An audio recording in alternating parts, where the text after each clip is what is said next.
छान दृष्टांत कथा होती पूर्वी, की एक गाडीमधून एक माणूस येतो, मंदिरासमोर उतरतो.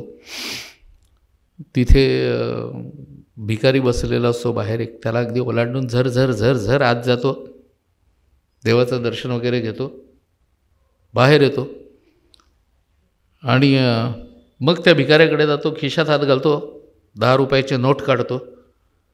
तो भिकारी म्हणतो, तुझ्याकडून काही नको मला. तो म्हणतो, का? का म्हणजे म्हणाला, मी आपल्या जातबंधूंकडून घेत नसतो काही.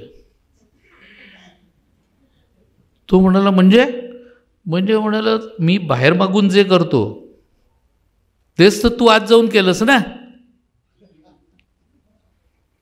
तू देवाकडे मागितलंसच, मी इथे बसून मागतोय, म्हणजे आपण एकच झालो. मग अशाकडून मी घेत नसतो म्हणाला. ही कथा आपल्याला ते शिकवते बरं का.